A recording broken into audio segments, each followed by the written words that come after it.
What's up, guys? It's Javier here. Welcome back to the show. Thank you so much for tuning in. I want to share with you guys the secrets to investing in real estate in 2023 going into 2024. I'm going to give you guys a two-part scenario right here. The first part scenario is you can leverage right now, you can leverage a 5% down conventional product, which was just rolled out for up to 4 units. So you can get a small multifamily. The challenge there you're going to have is right now, small multifamily arena is super competitive. So you might get beat out by other investors, but you can get a conventional loan from a bank if you can qualify and be able to go out there and purchase a property up to 4 units on a conventional 5% down. That is super powerful. You get to live in 1 unit as a primary, leverage all the other 3 units, whether it's going to be MTR, midterm rentals, short-term rentals, or if you're just going to do long-term rentals and keep it simple. Now, that is a bank product. And obviously, we all know you have to qualify for that. You have to be the shiny individual borrower who has the certain credit score. I want to say you have to be in the 700s for conventional. I want to say 715-ish or above. Talk to your LO. They'll be able to give you more information, though. So that is super powerful in getting your first property and not having to worry about going the creative route, which I'm about to talk to in a second. Why is that powerful? Because that's how I started. When I started, I went into and got an FHA loan and got a duplex and purchased that utilizing a bank. Now they have a 5% loan product out there that you're able to go out and obtain conventional and buy a 4 unit. That's super huge, guys. So look into that. And I would say that is one of the best products that they have rolled out that I've seen that they rolled out recently. Yeah, the rates aren't the best, guys, but I want you to know this. You can still leverage these other tenants in the other 3 units paying for your mortgage. And that's the super huge thing. Not only do you get your mortgage paid for, you're also going to capture appreciation. Right now, you're looking at average appreciation is about 5%. So year over year, your property is going to maintain a 5% increase. Real estate is not only that, real estate is one of the best hard assets. It's tangible. You can own it. And so taking that product and be able to place tenants in there to pay for your debt service. The only thing is you're the only one signing on that dotted line, or whether it's you or your wife, and you're having all these people pay for your asset. That's the beauty of it. So who cares what the rate is? Go out there and get your first deal. That way you get your feet wet in real estate and you start understanding how tenants work, how renovations are. You start learning, what a home inspection is and stuff like that. So if you're focused on your first deal or you're focused on getting your first deal, this is a good strategy. Now, if you cannot qualify for the banks because they're, getting very tight on their guidelines, if you can't qualify for the banks, you can go another route, which is seller finance or subject to. Seller finance is simply you taking that landlord who owns a property and you upgrading them to a bank, and you now creating a debt structure for them and then becoming the bank and you purchasing the property. Why is this so powerful? Because guess what? You don't have to submit it on your tax returns. You don't have to go through a credit check. You don't have to go through all the agony of dealing with the bank, because we all know it's a lengthy process. They want appraisals. They want your blood test. They want your mom's maiden name. They want everything.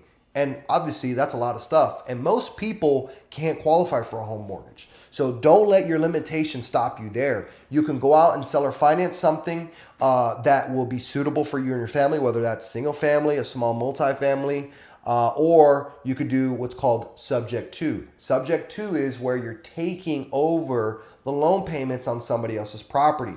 So let's say Joe owns a property and he has a mortgage of PITI, principal, interest, taxes, insurance of $2,000 a month. You're now taking over that property, and guess what? That loan stays in place against the property, and you didn't have to qualify for the loan. You're just taking over the payments. Joe moves out the property. He goes about his day, and now you have a property either you can utilize as a primary residence or you can build in your portfolio. And guess what, guys? Both seller finance and subject to, you can scale if you want to. You could scale, or you could just buy a couple properties.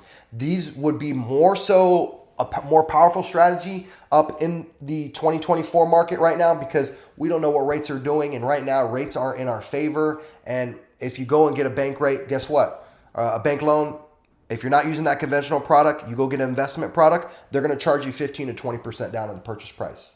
That's a lot of money for you to have in one deal if you go to utilize a bank loan. That's why I said the reason why that, going back to that conventional loan product that they just rolled out, Why is it so powerful? Because they're only looking for you to put 5% down if it's going to be your primary. It's 5% down up to 4 units. So that's super powerful alone.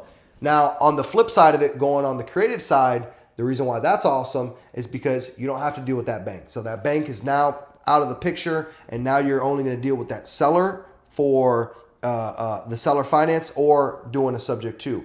I love doing these type of deals because guess what? On a seller finance, you're now negotiating your terms with that individual. So if that individual is let's say a tire landlord and they've been self-managing the property, which most people do, they don't hire property management. They self-manage the property and they're just tired landlords. They're tired of hearing about the leaky toilets at nighttime. They're tired of hearing about the leak in the ceiling or, hey, my window is not closing. All that stuff is a job. And I'm sure these people have their full-time job and this is probably just a side hustle. So if you could take that landlord and upgrade them from landlord to bank, and now they become a note holder, meaning they're holding the note on the property. They're that bank. They're that Bank of America or Chase, whatever you want to call them, Chase Bob or Bank of America, Bob, whatever, they're now the bank. And so the power of that is you get to negotiate your terms versus going to a bank where it's like, oh, okay, today's rates are 8%. This is what you're going to take. You're not going in there and negotiating with the bank. They have a set terms for that set product and that's it, right? That's it. And then you have to worry 30 days goes by. Am I going to get approved for this loan? I've been in that position many times where it's like, wow, I paid for appraisal. I paid for inspections. Is this loan going to go through? Well, guess what? With seller finance, you don't have to do home inspections if you don't want to, and you don't have to do an appraisal. You're not going to do an appraisal. You're going to buy it based on your comparables and what your market analysis, and you're going to negotiate the terms. And sometimes you can overpay for the property to negotiate a 0% financing. I actually did a 0% financing deal this year. A gentleman had a property. I'll tell you a quick story. He has a property here in Orlando, Florida. It was a little condo. It was like a condo townhome style, villa, sorry. And I negotiated a 0% finance property for him. What did I do? I came in, he wanted 250. I came in, I believe it was like 285-ish I offered him. I was able to obtain a 0% finance with I think it was a 10% down payment with that individual, and we paid closing costs. The cool thing about that was it was a home. It was just sitting there and it was just collecting dust. He was actually a snowbird. He used it for the time he come down to Orlando, and guess what? He never used the home for years and it was just sitting there collecting dust. So for him, he didn't want to capture that. He wanted to mitigate his capital gains. So he did a seller finance deal with us at 0%. So I'm able to go in there and physically negotiate with this individual on seller finance on terms. So subject to, you go in, you start negotiating deals that have low debt structures in place with them. So for instance, Bob got a VA loan a year ago or a year and a half ago or 2-3 years ago, whenever rates were really low, they went in, they got a low rate. Well, Bob needs to move across the country because his daughter moved there. He wants to be close to his daughter. Circumstances have changed. Now the market has declined. And guess what? He's got no equity in his home. Or he has very little equity. And so you can give him that equity up front, take his debt structure, his low debt structure that he had, and inherit that. And Bob now moves across the country. He solved this problem by being able to move with his daughter and be close by his daughter and not have to worry about taking or maintaining that home anymore, because guess what? You now have taken it over. Subject to, you got a low debt structure. Both seller finance and subject to are both the most advantageous ways, I would say right now, you should be getting into real estate, because you don't have to deal with the banks and you're able to negotiate your terms. Remember, also the 5% is an option, but it's my least favorable out of all of them. I would say right now, if you're going to scale at the end of 2023 and going into 2024, because we don't know what the feds are going to do, and as we know, they've been raising rates. My prediction is maybe the rate stays the same, but still, 7% debt on a $500,000, $600,000 quadplex is very expensive. And that's even on the cheap end purchase price. You have to kind of be in the boonies to get a quadplex that cheap. So that structure is going to be way too expensive. You might not qualify for that property versus going the seller finance route or going the subject to, where those deals get to on the seller finance, you get to negotiate your terms. On the subject to, you get to inherit those terms that person walked into. So those are going to be my most advantageous ways of you getting into real estate right now, because the low debt structure that you're able to inherit, and seller finance, you're able to go in and negotiate your terms. So go creative finance. And if you can qualify for a bank and you want to take advantage of that low down percent, 5% low down payment, still not a bad strategy. I would go there, but it'd probably be a little bit hard for you to find. Of quadplex, being that inventory is so scarce and a lot of investors are going after those quadplexes and trying to buy them cash. So if you want to solve that problem, go the creative route. That way you can start scaling your portfolio in 2024 and not letting these banks impact you getting into these real estate deals, not letting these banks dictate whether you can buy a property or not. Because right now, we all know they're getting more strict. They're tightening up their guidelines for these borrowers, and that will hold you back from getting in. So don't have the mindset of like, oh, I can't qualify for a bank loan, or oh, I went to the bank and you got turned down from a loan. If you're looking at this video and you're a family or you're just an investor, guess what? The best thing to do is know that if the banks say no, it's okay. You still have two other options. Go the non-mainstream route. Everybody right now is so stuck on mainstream. When you think, I want to buy a car, you go to the dealership. You think, I want to watch a movie, you go to the movie theater. You think, I want to sell a home, I hire a realtor.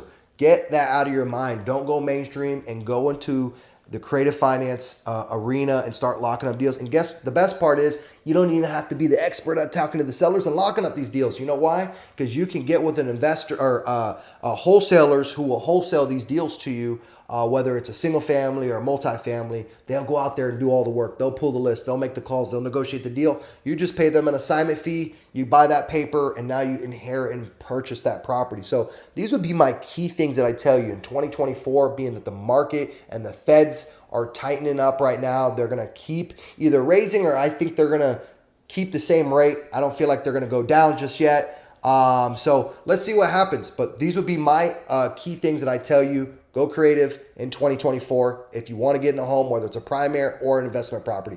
Guys, don't forget, I appreciate you guys all tuning in today. In the description below, you're going to have everything I spoke about in the description below. Don't forget to check the description. Thank you guys, and we'll see you on the next one.